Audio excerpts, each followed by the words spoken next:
ବର୍ଷରେ ବର୍ଷାରେ ଶୀତଳ ପଡ଼ିଲା ଗ୍ରୀଷ୍ମର ତତଲା ଭୂଇଁ।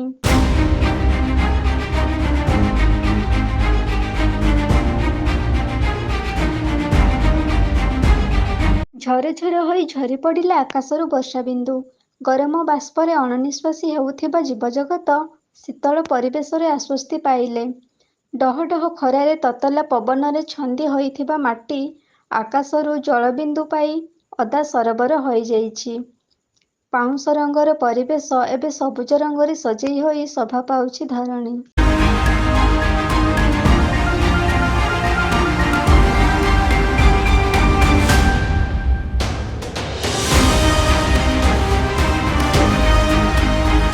ବର୍ଷାର ପ୍ରଭାବ ଯେତିକି ନାହିଁ, ବିଜୁଳି ଘଡ଼ଘଡ଼ିର ପ୍ରଭାବ ଜନଜୀବନକୁ ଅସ୍ତବ୍ୟସ୍ତ କରିଦେଇଛି।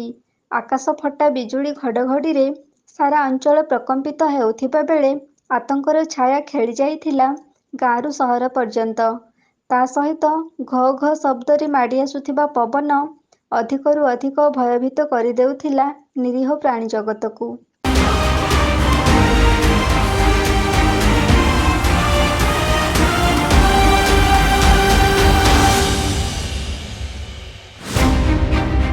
ଏମିତି ବର୍ଷାର ଦୃଶ୍ୟ ଦେଖିବାକୁ ମିଳିଛି କେନ୍ଦୁଝର ଜିଲ୍ଲା ପାଟଣା ବ୍ଲକ ଅଞ୍ଚଳରେ।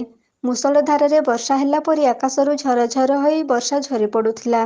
ପ୍ରବଳ ଗ୍ରୀଷ୍ମର ଉତ୍ତାପରୁ ଉପଶମ ଦେଇଥିବା ବର୍ଷାରେ ଅନେକ ଖୁସି ଅନୁଭବ ହେଉଥିବା ବେଳେ ବିଜୁଳି ଘଡ଼ଘଡ଼ି ସହିତ ପବନର ସୁ ସୁ ବେଗ ଭୟର ବାତାବରଣ ସୃଷ୍ଟି କରିଦେଉଥିଲା।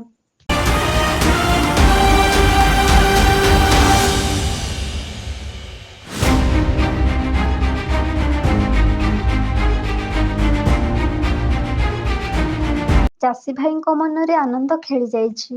ବର୍ଷାକୁ ସ୍ୱାଗତ କରି ଚାଷ କାର୍ଯ୍ୟରେ ନିୟୋଜିତ ହେବା ପାଇଁ ସଜବାଜ ଅପେକ୍ଷାରେ ଚାଷୀ ଭାଇ। ଏହି ବର୍ଷା ଏ ଅଞ୍ଚଳ ପାଇଁ ଖୁବ୍ ଆନନ୍ଦ ଦେଇଛି।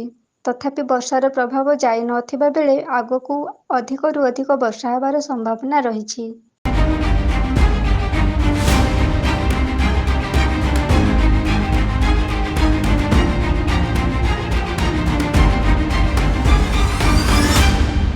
କେନ୍ଦୁଝରରୁ ବାସୁଦେବ ସିଂଙ୍କ ରିପୋର୍ଟ, এবି ନ୍ୟୁଜ୍।